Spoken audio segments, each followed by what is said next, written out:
సమయంలో సమయమును పోనీయక సద్వినియోగపరుచుకునే ప్రయత్నం చేద్దాము. దేవునికి ప్రార్థన చేసుకొని వాక్యాన్ని ధ్యానించే ప్రయత్నం చేద్దాం. ప్రార్థన.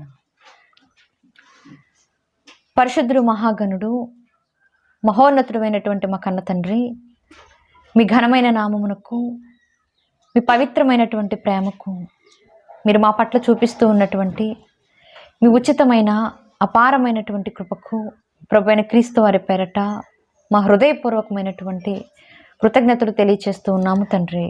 దేవా, ఈ ఉదయకాల సమయంలో నాయనా మీ పాదాల సన్నిధిని చేరి మా ఆత్మీయ జీవితాలను గూర్చి ఆలోచన చేస్తూ ఉండగా మీ సహాయమును మాకు దయచేయండి తండ్రి.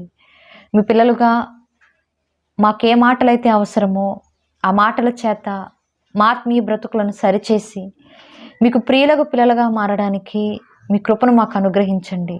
మీ పిల్లలతో కలిసి మీ మాటలను ధ్యానిస్తూ ఉండగా సమయోచితమైన జ్ఞానముతో నన్ను నింపి నన్ను నేను కనుపరుచుకొనక మిమ్మల్ని మహిమపరిచే ఒక పాత్ర వలె నన్ను వాడుకొనండి. విత్తబోతున్న ప్రతి మాటను కూడా దేవా మంచి నేలను పడిన విత్తనాల వలె ఫలింపచేసి మీరు కోరుకున్న ఫలాలిచ్చే బిడ్డలుగా మేము ఉండుటకు మీ సహాయాన్ని దయచేయమని అర్థిస్తూ ప్రభువైన క్రీస్తు వారి పేరట ఈ ప్రార్థన మీకు సమర్పిస్తూ ఉన్నాను మా కన్న తండ్రి. ఆమేన్. వాక్యాన్ని వినడానికి ఆసక్తితో చేరవచ్చినటువంటి దేవుని పిల్లలైన మీ అందరికీ మన ప్రభువును ప్రియ రక్షకుడును అయినటువంటి యేసుక్రీస్తు ప్రభు వారి పేరట నా హృదయపూర్వకమైన వందనములు తెలియచేస్తూ ఉన్నాను. దేవుడు మనకిచ్చిన ఈ సమయంలో కొద్ది నిమిషాల పాటు వాక్యాన్ని ధ్యానించే ప్రయత్నం చేద్దాం. ప్రియులారా, మానవ జీవితంలో తెలుసుకోవడం అనేది చాలా ముఖ్యమైనటువంటి విషయం. మనిషి ఈ భూమి మీద బ్రతుకుతూ ఉండగా ఒక విషయాన్ని గూర్చి కానీ, ఒక వస్తువును గూర్చి కానీ, ఒక పదార్థాన్ని గూర్చి కానీ, ఒక దానిని గూర్చి తెలుసుకోవడం అన్నది మనిషి జీవితంలో ముఖ్యంగా ఉండాల్సినటువంటి విషయం. ఎందుకు తెలుసుకోవాలి అని మనం పరిశీలన చేస్తే, ఒక వస్తువు గురించి మనం తెలుసుకోలేదనుకోండి, ఆ వస్తువుని ఎలా ఉపయోగించుకోవాలో మనకు తెలియదు. అవునా? ఇప్పుడు మనం ఏదైనా ఇంట్లోకి వస్తువులు కొనాలనుకోండి, ముందుగా ఇది ఎలా పనిచేస్తుంది, ఏది మంచిది, దీన్ని ఎలా వాడుకోవాలి, రివ్యూస్ చూస్తామో చూడమా? ఖచ్చితంగా చూస్తాం. చూసిన తర్వాతే ఫ్రిడ్జ్ కానీ, వాషింగ్ మిషన్ కానీ, ఇంట్లో ఎలక్ట్రిక్ వస్తువులు ఏవైనా కావాలి అంటే ముందుగా తెలుసుకున్నాకే కొనుక్కుంటాం. అవునా? వస్తువు గురించి. పదార్థం గురించి కూడా అంతే. పదార్థం గురించి కూడా ముందే తెలుసుకుంటాం. తెలుసుకోలేదు అనుకోండి, ఆ పదార్థం దేనిలో వాడాలో, ఎంత వాడాలో, ఎలా వాడాలో మనిషికి తెలియదు, నష్టపోతాం.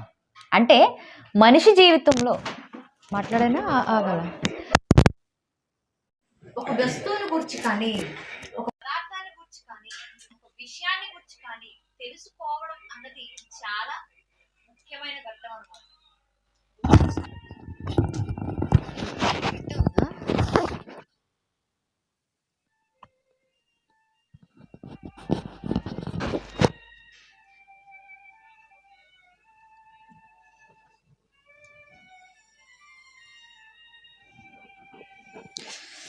Okay, right. అంటే మనిషి జీవితంలో తెలుసుకోవడం అనేది చాలా ముఖ్యంగా కనబడుతుంది. ఆ వైర్ సరిగుందా? హమ్మింగ్ వస్తుంది. రైట్.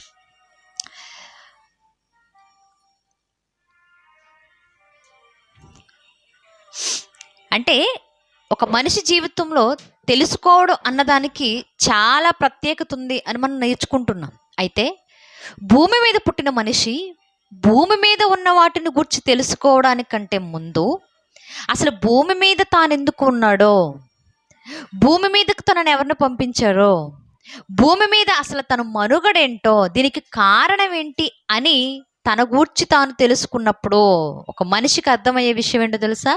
మనిషి ముఖ్యంగా తెలుసుకోవాల్సినటువంటి విషయం ఏంటో తెలుసా? చూద్దాం ఒకసారి బైబిల్ తెరచి. కీర్తనల గ్రంథము 100వ కీర్తన 3వ వచనం, 100వ కీర్తన 3వ వచనం. యెహోవాయే దేవుడని తెలుసుకొనుడి. చాలు. కీర్తనకారుడు ఏం మాట్లాడుతున్నాడు? ఒక మనిషిగా నువ్వు భూమి మీద వేటి గురించో కాదు తెలుసుకోవాల్సింది, ఒక మనిషిగా నువ్వు వస్తువుల గురించి మాత్రమే కాదు తెలుసుకోవాల్సింది. ఒక మనిషిగా ఒక పదార్థాన్ని గురించి మాత్రమే కాదు నువ్వు ఆలోచన చేయాల్సింది. మొట్టమొదటిగా యెహోవాయే దేవుడు అనే సంగతి మనిషిగా నువ్వు తెలుసుకోవాలి అన్నాడు. ఇది క్రైస్తవుడికి మాత్రమే చెప్తున్న మాట కాదు సుమి. భూమి మీద ప్రతి మనిషితో అంటున్నాడు, యెహోవాయే దేవుడని మీరు తెలుసుకోండి. ఈ భూమి మీద దేవుళ్ళుగా పిలువబడుతున్న వారు చాలామంది ఉన్నారు. ఒక్కొక్క కులంలో, ఒక్కొక్క మతంలో ఒక్కొక్కరిని దేవుడిగా కొలుస్తున్నారు భూమి మీద. ఎంతో మంది దేవుళ్ళు దేవతలు కనబడుతూ ఉన్నారు. ఇంకా విచిత్రం ఏంటి అంటే, సామాన్య మనిషిని కూడా దేవుళ్ళుగా చూసేటటువంటి స్వభావము, పరిస్థితి ఈరోజు సొసైటీలో ఉంది. మీరు ఆలోచన చేయాలి. పండగ సీజన్లో చూడండి, ఇప్పుడు పండగ సీజనే, క్రిస్మస్ వెంటనే న్యూ ఇయర్, తర్వాత సంక్రాంతి వరుసగా వచ్చేస్తే పండగ సీజన్. ఈ పండగ సీజన్లో చూడండి, మనం ఏమైనా కొనాలి అనుకోండి, షాపింగ్ మాల్స్ దగ్గరికి వెళ్తాం. వెళ్ళినప్పుడు బయట కొంతమంది బోర్డు ఏం పెడతారు, కస్టమర్లే మాకు దేవుళ్ళు. అంటే కొనేటటువంటి మనం వాళ్ళకి ఎలా కనపడుతున్నా, దేవుళ్ళలా కనపడుతున్నాం. అంటే మన దగ్గర డబ్బును పెట్టి వాళ్ళకు కొంచెం లాభం వచ్చేటప్పటికి లాభాలు వస్తున్నటువంటి మనిషికి ఎలా కనపడుతున్నాం, దేవుళ్ళం మనం. ఇంకా చెప్పాలి అంటే భారతదేశంలో 5 ఏళ్ళకు ఒకసారి వస్తాయి. ఏంటవి? ఎన్నికలు. ఎవరు కావాలో, మాకెవరి పరిపాలన ఇష్టమో ఎంచుకునేటటువంటి ఒక అవకాశం 5 ఏళ్ళకు ఒకసారి వస్తుంది. ఇప్పుడు 5 ఏళ్ళకు ఒకసారి ఓట్లు తీసుకోవడానికి వచ్చేవాళ్ళు ఎలా మాట్లాడతారు, మీ అమూల్యమైన ఓటు మాకు వేసేయండి. ఇప్పుడు మా అమూల్యమైన ఓటు మేము వేస్తున్నాం కాబట్టి మేము ఎలా కనపడుతున్నాం, దేవుళ్ళ కనపడుతున్నాం. ఓటర్ల దేవుళ్ళంట. అంటే అంత గొప్పగా.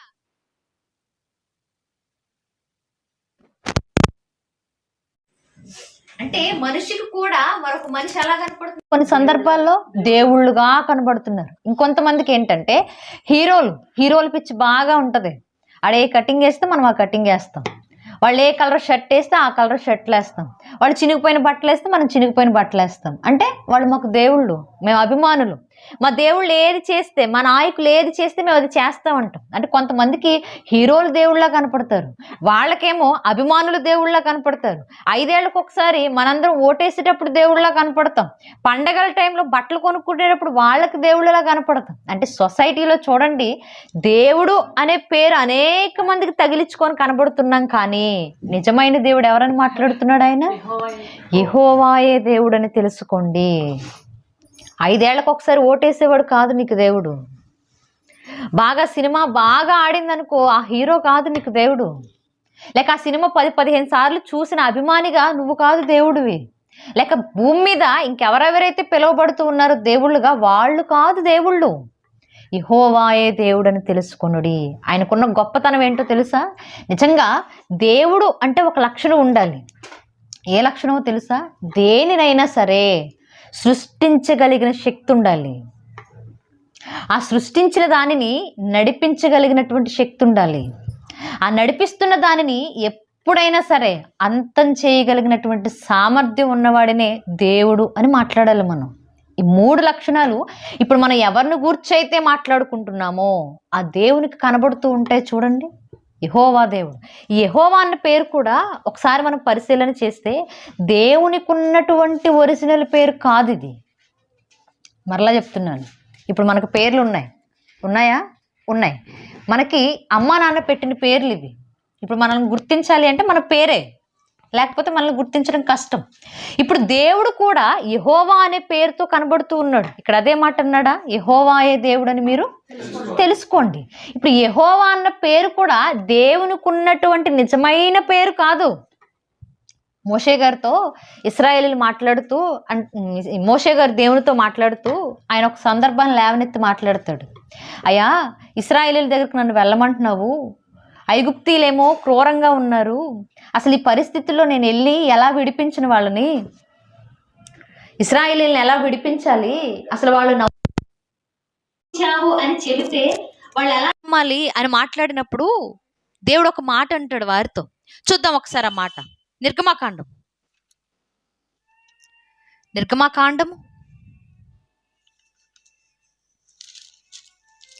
36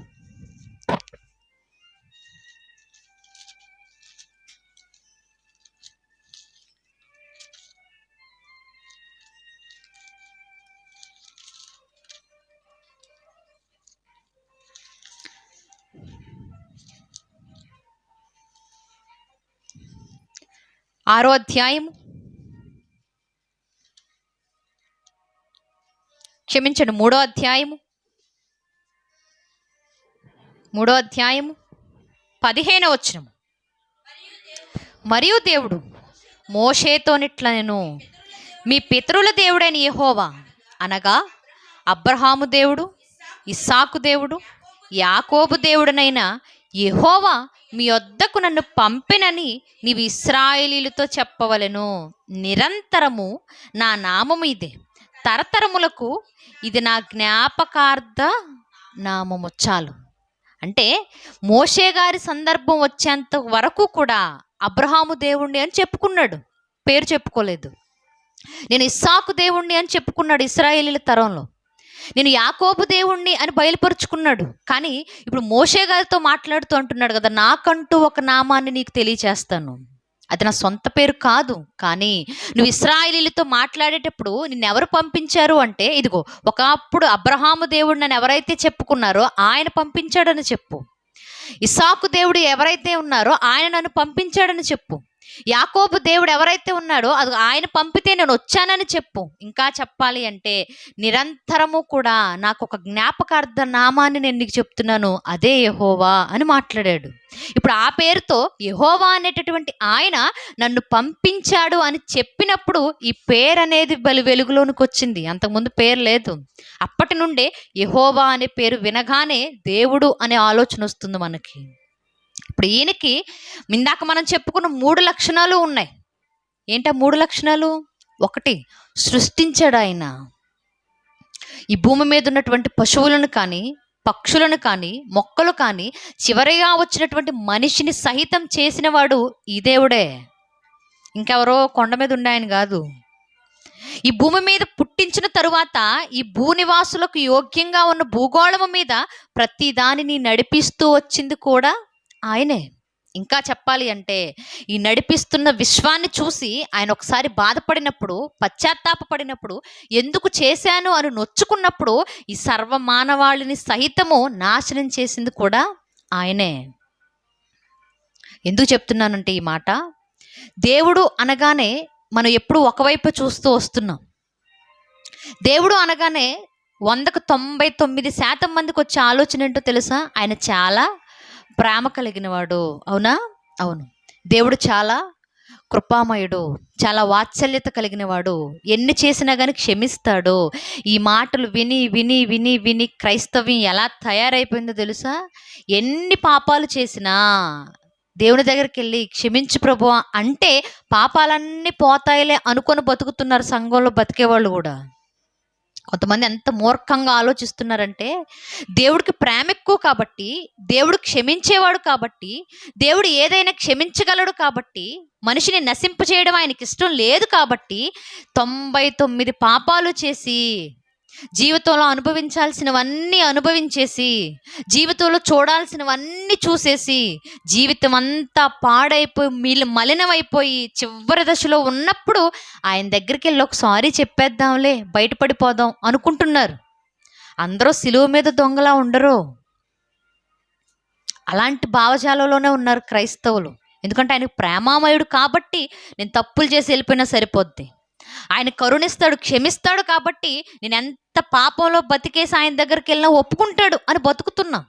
ఎంతసేపు దేవునికి ఒకవైపే చూస్తున్నాం తప్ప మరొక కోణం కూడా ఉందన్న సంగతి ఈరోజు మనం ఆలోచించాలి ప్రియులారా. రూపాయికి ఒకవైపు ఏముంటుంది, మరొక వైపు రెండు చూస్తాం మనం, అవునా? కానీ దేవునిలో మాత్రం ఈ రెండు చూడలేకపోతున్నాం. దేవుడికి కూడా ప్రేమతో పాటుగా మరొక కోణం ఉంది. అందుకే అన్నాడు కదా, యెహోవాయే దేవుడని మీరు తెలుసుకోండి. ఆయన గూర్చి తెలుసుకునే క్రమంలో ప్రేమను గూర్చి మాత్రమే తెలుసుకుంటున్నారు మీరు. ఎంతసేపు ఆయన దయను గూర్చి మాత్రమే తెలుసుకుంటున్నారు, ఆయన క్షమాగుణాన్ని గూర్చి మాత్రమే తెలుసుకుంటున్నారు. కానీ ఆయనకు మరొక కోణం ఉంది, అది కూడా తెలుసుకోండి అంటున్నాడు కీర్తనకారుడు. అదేంటో చూద్దాం ఒకసారి. కీర్తనల గ్రంథము 7వ కీర్తన 11వ వచనం. న్యాయమును బట్టి ఆయన తీర్పు తీర్చును, ఆయన ప్రతి దినము కోపపడు దేవుడు. చాలు. ఆయన రోజు ఏం చేస్తున్నాడట? ఏం చేస్తున్నాడు? కోపపడు దేవుడు. అంటే ప్రతిరోజు ప్రతి దినము దేవునికి ఏమొస్తుంది? కోపం. దేవునికి ఒక లక్షణం ఉంది. ఏంటో తెలుసా లక్షణం? మరొకసారి చూద్దాం. ఒకసారి ఇదే కీర్తనల గ్రంథం 14వ కీర్తన 2వ వచనం. వివేకము కలిగి దేవుని వెతుకువారు కలరేమో అని యెహోవా ఆకాశము నుండి చూచి నరులను పరిశీలించెను. చాలు. దేవుడు ఎంతో ఆశగా భూమి మీదకు చూస్తాడట. ఎందుకు భూమి మీదకు చూస్తున్నాడు ఆయన అంటే వివేకము కలిగి జ్ఞానము కలిగి అసలు నన్ను పుట్టించింది ఎవరో, నా బ్రతుకు పరమార్థం ఏంటి, నేను భూమి మీద చేయాల్సిందేంటి, నా జీవితం ఏంటి అని ఎవరైనా పరిశీలన చేస్తారేమో, నన్ను పుట్టించిన ఆయన ఎక్కడున్నాడు అనే ఒక ఆలోచన చేస్తారేమో, ఇలాంటి పరిశీలనతో ఎవరైనా నన్ను వెతుకుతారేమో అని దేవుడు తొంగి చూస్తున్నాడట భూమి మీద. చూసినప్పుడు మనుషులు ఎలా కనపడుతున్నారో తెలుసా? చాలా బిజీగా కనపడుతున్నారు. దేనిలో? పాపం చేయడంలో బిజీగా కనపడుతున్నారు. పాపపు ఆలోచనలతో బ్రతకడంలో బిజీగా కనపడుతున్నారు. వారుకున్నటువంటి పనులతో బిజీగా కనపడుతున్నారు. అంటే దేవుని గుర్చిన ఆలోచనే లేని మనుషులు దేవునికి కనబడుతూ ఉంటే రోజు చూస్తున్నాడట ఆశతో. ఎవరైనా ఉంటారేమో. రోజులో ఒక్కళ్ళు కూడా కనిపించట్లేదు ఆయనకి. అందుకే వెంటనే ఏమంటున్నాడు? ప్రతి దినము కోపం. చూసిన ప్రతిసారి ఒక్కరు కూడా దేవుని గురించి ఆలోచన చేసేవారు లేకపోయేసరికి ఎంతో కోపడుతున్నాడు ఆయన. పడుతూ రోజు కోపం పెరిగిపోతూ ఉంది. సహిస్తూ ఉన్నాడు, కానీ కోపం అలాగే ఉంది. ఈరోజు ఆలోచన చేద్దాం. ఒకనాడు ఇదే కోపంతో ఒక ఆశతో చూశాడు.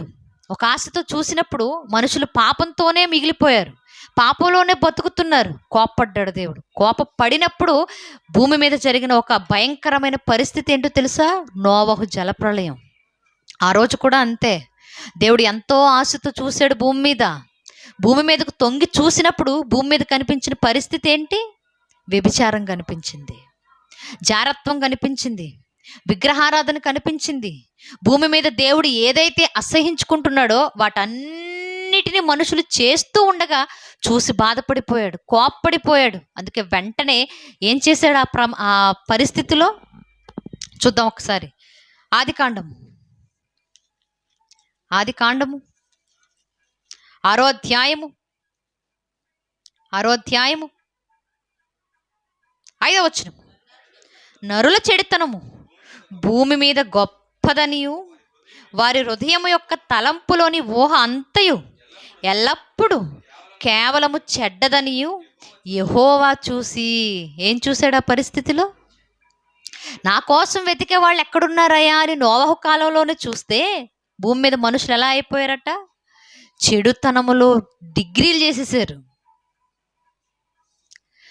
హృదయంలో ఉన్నటువంటి ఆలోచన అంతా, అంటే చేసే ఆలోచనలు, ఊహించుకునే విధానము ఎంత భయంకరంగా మారిపోయిందో. అందుకే భూమి మీద చెడుతనము చాలా గొప్పదన్నాడు. గొప్పదంటే గ్రేట్ అని కాదు, భయంకరమైన స్థితిలో కనబడుతూ ఉన్నారు. దేవునికి చూసి తట్టుకోలేకపోయాడు. కోపంతో మాట్లాడుతూ అంటున్నాడు కదా, తాను భూమి మీద నరులను చేసినందుకు యెహోవా సంతాపము నొంది తన హృదయములో నొచ్చుకొనెను.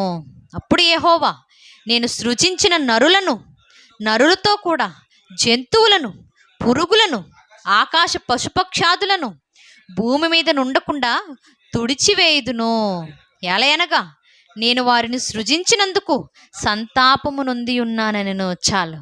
అంటే చూసిన దేవునికి బాధ ఉందా? అయ్యోలే అని ప్రేమగా మాట్లాడుతున్నాడా? కోపంతో బాధగా మాట్లాడుతున్నాడు. నేను ఎందుకు చేశాను ఈ మనుషుల్ని? నా కోసం కని భూమి మీద పెట్టుకుంటే వీళ్ళు వ్యభిచారం చేయడంలో, దుష్టత్వం చేయడంలో, పాపపు ఆలోచనలు చేయడంలో, పాపంలో బతుకుతూ నన్ను మర్చిపోయారు. ఇలాంటి వాళ్ళు భూమి మీద ఉండకూడదనుకున్నాడు. జలప్రళయంతో వెంటనే నాశనం చేశారు. 40 పగళ్ళు 40 రాత్రులు ప్రచండ వర్షం కురిసి భూమి మీద 150 మూరల ఎత్తు నీళ్లు నిలిచాయి. అంటే మనిషి బతకగలడా? ఎవ్వరు బతకలేదు, నోవహు కుటుంబం తప్ప. అంటే దేవుని కోపం అంత భయంకరమైనది. భూమి మీద నువ్వు పాపంలో బతుకుతూ ఉంటే ఒక టైం ఉంటుంది అంతవరకే. కానీ ఆ టైం దాటిన తరువాత దేవుడు తన కోపాన్ని అణుచుకోడు. దేవుడు తన కోపాన్ని పక్కన పెట్టడు. తన ఉగ్రతను చూపిస్తాడు ఖచ్చితంగా. నోవహు కాలంలో చూపించాడు. ఇంకా కొంతకాలం గడిచిపోయిన తర్వాత నోవహులో నుండి నీతిమంతులు వచ్చారు, అబ్రహాం వచ్చాడు. ఆ తర్వాత మరొక ప్రాంతాన్ని చూశాడు దేవుడు. మరలా ఇదే ఆలోచన, వివేకం కలిగి నా కోసం ఎవరైనా వెతుకుతారేమో, నా కోసం ఎవరైనా చూస్తారేమో, నా గురించి ఎవరైనా ఆలోచిస్తారేమో అని చూస్తూ చూస్తూ చూస్తూ మరొక ప్రాంతాన్ని చూశాడు. ఏ ప్రాంతం అది? సొదొమ గొమొర్రా ప్రాంతం. ఒకసారి చూద్దాం ఆ సందర్భాన్ని కూడా. ఇదే ఆది కాండము, ఇదే ఆది కాండము,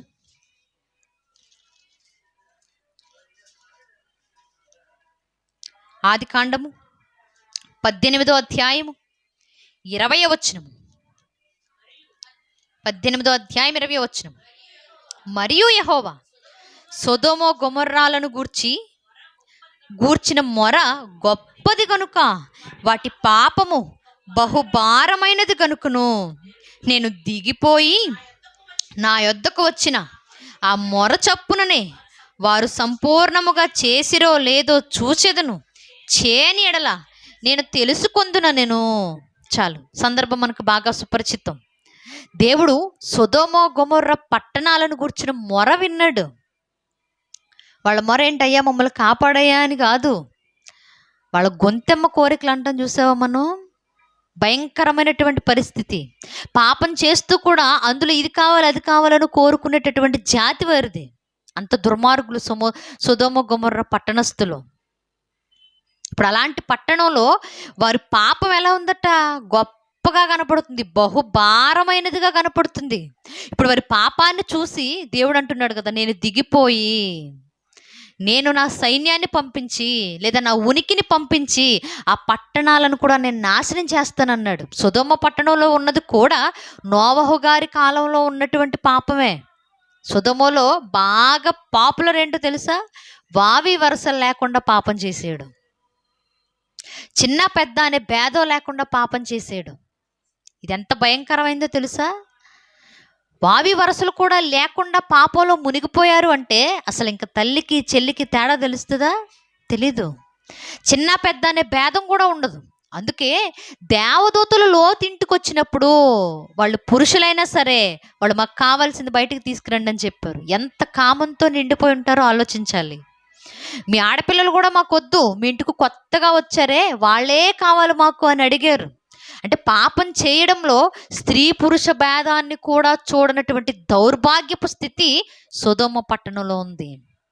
అందుకే సొదొమ పట్టణాన్ని కూడా నాశనం చేయాలనుకున్నాడు. అంటే దేవుడు భూమి మీద తొంగి చూసినప్పుడు ఆయనను గూర్చి తెలుసుకునే వారి కంటే భూమి మీద ఉన్న పాపాన్ని గూర్చి తెలుసుకోవడం, పాపంలో కూడా కొత్త కొత్త ఆలోచనలు తెలుసుకోవడం, పాపం ఎలా చేయాలో, చేసిన తర్వాత ఎలా దొరకకుండా ఉండాలో కూడా ఇలాంటి వాటిని తెలుసుకోవడంలో మనిషి మునిగిపోయాడు. అందుకే దేవుడు తన కోపాన్ని ఆపుకోలేదు. ప్రియులారా, నోవహు కాలంలోనూ ఆపుకోలేదు, సొదొమ పట్టణం లోతు కాలంలోనూ ఆపుకోలేదు. ఇవన్నీ చూసిన తరువాత కొంతకాలానికి పాపం చేస్తున్న మనుషులను చెరకప్పగించడం కూడా మొదలుపెట్టాడు. అయినా మనిషి మారలేదు. ఇంకా విచిత్రం ఏంటో తెలుసా? ఈరోజు సంఘాల్లో కూడా ఇలాంటి ఆలోచన చేసేవాళ్ళు చాలామంది ఉన్నారు. అలాంటి ఆలోచన తెలుసా? పాపం ఎక్కువగా చేస్తే దేవుడు కృప ఎక్కువగా ఉంటుంది అనుకుంటున్నారట కొన్ని సంఘాల్లో. పాపం ఎక్కువగా చేస్తే దేవుడు కృప ఎక్కువగా ఉంటుంది అనుకుంటున్నాం, కానీ కోపం కూడా ఎక్కువగానే ఉంటుంది. ఒక సంఘం మన బైబిల్ గ్రంథంలో కనపడుతూ ఉంటుంది కదా, చూద్దాం ఒకసారి. కొరింథీయులకు రాసిన సంఘం, కొరింథీయులకు రాసిన పత్రిక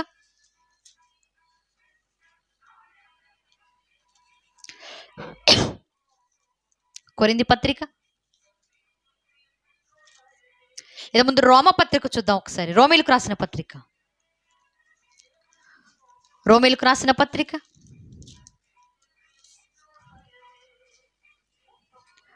5వ అధ్యాయము చివరి మాటలు 21వ వచనం. 5వ అధ్యాయం 21వ వచనం.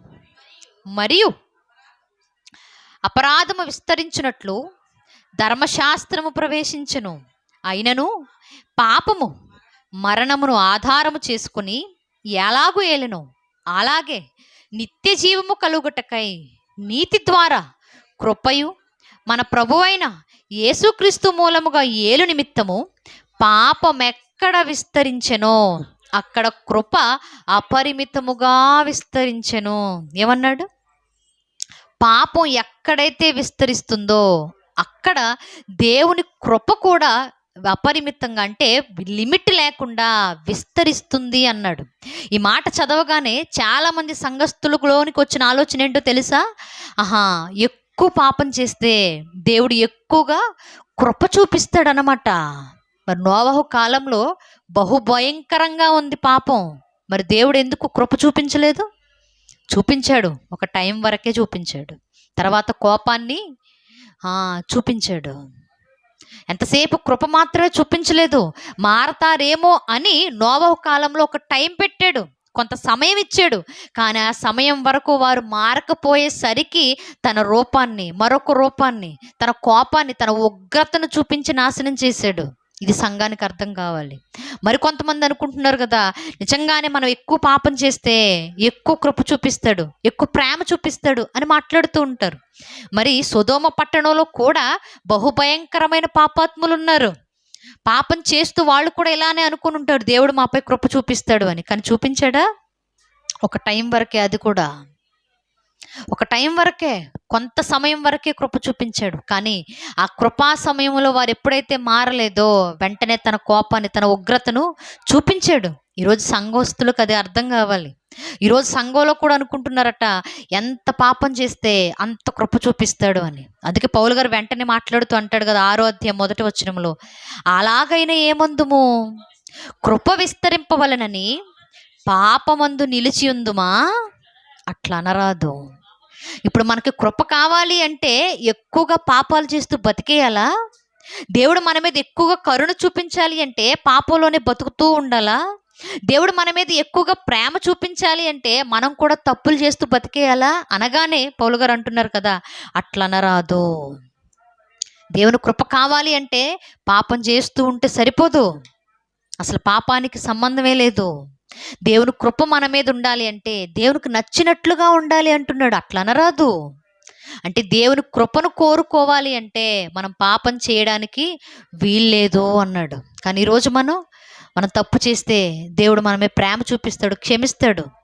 మనం ఎన్ని పాపాలు చేసినా సరిపోద్ది. మనం ఎంత తప్పు చేసినా సరే చివరిలో దేవుని దగ్గరికి వెళ్ళి పాదాలు పట్టుకుంటే సిలువ మీద దొంగలాగా మనం కూడా రక్షింపబడతాం అనుకుని బతికేస్తున్నాం. మీరు ఎప్పుడు గుర్తుపెట్టుకోండి, సంఘములో చేరిన తరువాత పాపం చేస్తూ దేవుని కృప కావాలి అంటే అది జరగని పని. ఎప్పుడైతే మనం పాపం చేస్తూ భూమి మీద బిజీగా బతుకుతూ ఉంటామో దేవుడు కొంత సమయం ఇస్తాడు, అంతవరకే. ఆ సమయం దాటిన తరువాత దేవుని ఉగ్రతను ఖచ్చితంగా చూడాలి. అందుకే యేసుప్రభు వారు కూడా వెళ్ళిపోతూ చివరిగా ఈ 2 సందర్భాలనే ప్రస్తావించి వెళ్ళిపోయారు ఆయన. ఒకసారి చూద్దాం ఆ మాట కూడా. లూకా గారు రాసినటువంటి సువార్త 17వ అధ్యాయం 26వ వచనం నుండి 17వ అధ్యాయం 26వ వచనం. నోవహు దినములలో జరిగినట్టు మనుష్య కుమారుని దినములలోనూ జరుగును. ఏమన్నాడు? ఏ సందర్భాన్ని మాట్లాడుతున్నాడు? మీరు కృప విస్తారంగా మాకు దొరకాలి అంటే, పాపం విస్తారంగా చేయాలని మీరు సంఘంలో బతుకుతూ ఉంటే నోవహు కాలంలో జరిగినట్టే జరుగుద్దు, మర్చిపోకుండా అన్నాడు. ఏం జరిగిందట నోవహు కాలంలో? నోవహు ఓడలోనికి వెళ్ళిన దినము వరకు జనులు తినుచు, త్రాగుచు, పెండ్లాడుచు, పెండ్లికి ఇయ్యబడుచు నుండిరి. అంతలో జలప్రళయము వచ్చి వారిని అందరినీ నాశనము చేసెను. నోవహు కాలంలో జరిగినట్టు జరుగుద్ది మనుష్య కుమారుడు వచ్చే ముందు. మనుష్య కుమారుని 2వ రాకడకు ముందు కూడా మనుషులు ఎలా అయిపోతారో తెలుసా? తినే విషయంలో బిజీ అయిపోతారు, తాగే విషయంలో బిజీ అయిపోతారు, ఈ లోక సంబంధమైనటువంటి అలవాట్లతో బిజీ అయిపోతారు. నచ్చిన వాళ్ళని పెళ్లి చేసుకుంటూ, పెళ్లికి ఇయ్యబడుతూ, నారు నాటుకుంటూ, ఇల్లు కట్టుకుంటూ, ఎంతసేపు వారి గురించి వారు ఆలోచిస్తూ, వారి గురించి వారు మాత్రమే ప్రయాసపడుతూ ఉంటారు. కానీ యెహోవాయే దేవుడని తెలుసుకునే విషయం వారికి మర్చిపోతారు. అలాంటి పరిస్థితి జరుగుతున్నప్పుడే ప్రభువు రెండో రాకడ జరుగుతుంది అని మాట్లాడుతున్నాడు ఆయన. ఇంకా ఏ సందర్భాన్ని లేవనెత్తి మాట్లాడాడు? 28వ వచనం, లోతు దినములలో జరిగినట్టును జరుగును. జనులు తినుచు త్రాగుచు కొనుచు అమ్ముచు నారు నాటుచు ఇండ్లు కట్టుచు నుండిరి. అయితే లోతు సొదొమ విడిచిపోయిన దినమున ఆకాశము నుండి అగ్నిగంధకములు కురిసి వారిని అందరినీ నాశనము చేసెను. ఆ ప్రకారమే మనుష్య కుమారుడు ప్రత్యక్షమగు దినమున జరుగును. చాలు. ఏ సందర్భాన్ని లేవనెత్తాడు? మరలా మనుష్య కుమారుడు వచ్చే ముందు లోతు సందర్భంలో జరిగిన పరిస్థితులు జరుగుతాయి. సొదొమ ప్రాంతంలో లోతు వచ్చేసరికి అక్కడ జీవిస్తూ ఉన్నప్పటికీ అక్కడ పరిస్థితులు, తింటూ ఉన్నారు మనుషులు, తాగుతూ ఉన్నారు, నారు నాటుకుంటున్నారు, పంట కోసుకుంటున్నారు, హ్యాపీగా పెళ్ళిళ్ళు చేసుకుంటున్నారు. పెళ్లి చేసుకున్న తర్వాత కూడా నియమం నిబద్ధత లేకుండా పాపంలో బతికేస్తున్నారు. ఇలాంటి పరిస్థితి భూమి మీద కనబడుతూ ఉంది అంటే ప్రభువు రాకడ సమీపంగా ఉంది అన్న విషయము సంఘస్థులుగా ఎవరికి అర్థం కావాలట? మనకే. ఈ రెండు భయంకరమైన పరిస్థితులు దేవుని కోపంతోనే మొదలయ్యాయి.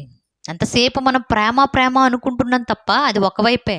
మరొక వైపు ఆయన కోపం ఎంత భయంకరంగా ఉంటుందో నోవహు గారి కాలంలో చూసాం. సొదొమ గొమొర్రా పట్టణాల మీద చూసాం. ఇప్పుడు అలాంటి పరిస్థితులు మరీ భూమి మీద కనబడుతూ ఉంటే దేవుడు చెప్పిన మాట మరలా గుర్తుకు రావాలి. సంఘంలో విస్తారంగా పాపాలు చేస్తూ దేవుడు మమ్మల్ని ప్రేమిస్తున్నాడనే భ్రమలో మనం బతుకుతుంటే ప్రభువు చెప్పిన ఈ మాటలు మనకు గుర్తుకు రావాలి. మనుష్య కుమారుడు వచ్చే ముందు కూడా ఇలాంటి పరిస్థితులే ఉంటాయి. ఇలాంటి పరిస్థితులు ఉన్నాయి అంటే దేవుడు మన మీద ఉగ్రతను కురిపించబోతున్నాడన్న సంగతి సంఘస్థులుగా ప్రతి ఒక్కరికి అర్థం కావాలి ప్రియులారా. కాబట్టి ఆలోచించండి. భూమి మీద మనిషిగా మనం పుట్టిన తరువాత వేటి గురించి తెలుసుకోవాలయ్యా అంటే వస్తువుల గురించి, తరువాత పదార్థాల గురించి, తరువాత కొత్త కొత్త వాటిని గురించి తెలుసుకోవడం, తరువాత మొట్టమొదటిగా దేవుని గూర్చిన తెలుసుకోవడం అనేది చాలా ముఖ్యం. అందుకే అన్నాడు, యెహోవాయే దేవుడు అనే సంగతి మనం ఎప్పుడైతే తెలుసుకుంటామో అప్పుడు ఆయనకి నచ్చినట్లుగా ఎలా బతకాలో కూడా తెలుసుకునే ప్రయత్నం చేస్తాం. కాబట్టి ఆలోచన చేయండి. విస్తారంగా కృప దొరకాలి అంటే విస్తారంగా పాపాలు చేయాల్సిన పరిస్థితి లేదు. ఒకవేళ అలా అనుకొని మనం బతుకుతూ ఉంటే నోవహు కాలంలోను లోతు కాలంలోను జరిగిన పరిస్థితిని కూడా మనం ఆలోచన చేయవలసిందిగా కోరుతూ ఈ మాటలు ముగిస్తున్నాను. చిన్న ప్రార్థన చేసుకుందాం. పరిశుద్ధుడు, మహాగణుడు, సర్వోన్నతుడైన మా కన్న తండ్రి దేవా, ఈ ఉదయకాల సమయంలో నాయన సంఘము నాయన ఎలాంటి పరిస్థితుల మధ్య ఆలోచన చేస్తూ ఉందో వాటిని గురించి ఆలోచన చేయడానికి మీరు మాకు ఇచ్చిన ఈ సమయాన్ని బట్టి మీకు కృతజ్ఞతాస్తుతులు చెల్లిస్తూ ఉన్నాము తండ్రి దేవా. సంఘములో వచ్చుతూ కూడా మీ పిల్లలుగా పిలువబడుతున్నాయన మీ కృప మాకు దొరకాలి అంటే పాపమందు నిలిచి ఉండాలి అనే ఆలోచనతో బ్రతుకుతున్న ప్రతి ఒక్కరికి తండ్రి మీ కోపాన్ని గురించి ఆలోచన చేసే మనస్సును దయచేయండి. మీ ఉగ్రతను నాయన తప్పించుకోవడానికి నీతి కలిగి బ్రతికే మంచి మనసును మాకు అనుగ్రహించండి. ఒకనాడు తండ్రి నోవహు కాలంలోనూ లోతు కాలంలోనూ దేవా మీ కోపాన్ని, మీ ఉగ్రతను ఆనాటి మనుషులు ఎలా అయితే చవి చూశారో ఆ పరిస్థితిని మేము ధ్యానిస్తూ ఉండగా తండ్రి భయము కలిగి పరిశుద్ధతను కాపాడుకుంటూ మీ కొరకు గొప్పగా బ్రతికే జీవితాలను మాకు అనుగ్రహించండి తండ్రి. మీ చిత్తానుసారముగా అడుగులు వేస్తూ మీకు మహిమ తెచ్చే పిల్లలుగా ఉండటకు మీ సహాయాన్ని మాకు దయచేయండి. సంఘస్థులుగా నాయన లోకస్తులతో కాకుండా మీకు ఇష్టమైన పిల్లలుగా బ్రతకడానికి మీ కృపను మాకు తోడుగా ఉంచమని అర్థిస్తూ ఈ మాటలు విన్న మేమందరము నాయన ఒక చక్కని ఆలోచనతో భయము కలిగి బ్రతికే జీవితాన్ని దయచేయమని కోరుకుంటూ ప్రభు అయిన క్రీస్తు వారి పేరట ఈ ప్రార్థన మీకు సమర్పిస్తూ ఉన్నాము మా కన్న తండ్రి. ఆమేన్. అందరికీ